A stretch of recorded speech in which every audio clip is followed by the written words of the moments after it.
Hello, this is Linda Lysakowski with your quick tip. And today's question revolves around board giving. This is always a sticky subject for many organizations. And this particular person asked, how do I get my board to all make a gift? How important is it that 100% of my board gives? And at what level should I be asking them to give? It's always hard. I've been told that every board member should give $500. I've been told every board member should give $1,000. I've been given so many different target numbers that I don't know where to begin. So first of all, board giving is important. And the most important thing about board giving is that 100% of your board make a gift. And that means everybody. And I know sometimes people have board members who are maybe on because they're clients and maybe they're poverty level people, but they're on there for a certain reason, or maybe they're members of the clergy and they don't have a whole lot of money to give. But every board member should make some type of a gift, even if it's a $10 gift. If that's a meaningful level for that person, then that's to be expected. I really am opposed to any of this. The minimum gift is $1,000 a year. I'm just going to use that as a target. I've heard everywhere from 500 to 100 to 10,000 to 25,000, but I'll just use $1,000 as an example.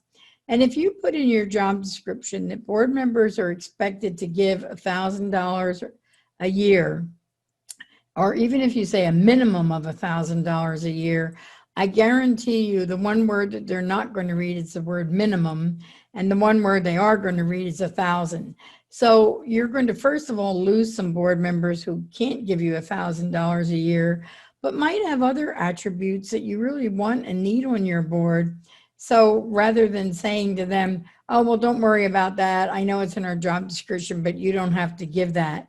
Well, if you're not going to worry about it, then take it out of your job description. Do not put it there, because it's not fair to other board members who are expected to give at that level, and other people who can't give at that level are just ignoring that part of the job description totally.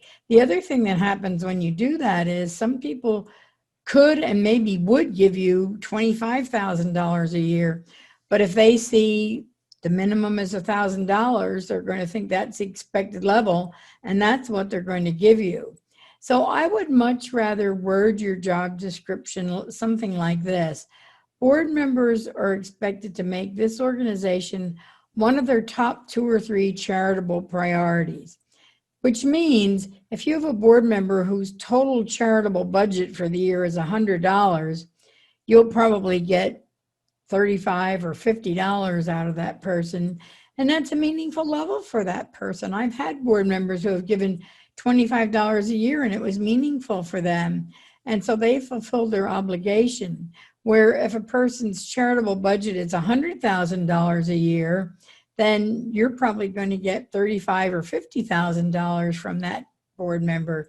So I would much rather focus on 100% giving and giving at a meaningful level. And I suggest you run an annual board appeal and treat your board members just like they're major donors, because they are major donors, no matter what level they're at. They've made a commitment to you. They're giving you their time, their talent, and their treasure. And you should treat them like a major donor. So if you need some help in determining how to handle board giving and getting the board involved in fundraising, I suggest that you take my course, Build a Great Board, because this will cover things like board recruitment and evaluation and everything else, but it also covers board giving and board fundraising. So I think it's going to be a valuable course and will help you develop a board giving program that is really meaningful for your organization. So click the link and look at that course, and I'll see you in the next quick tips. Bye.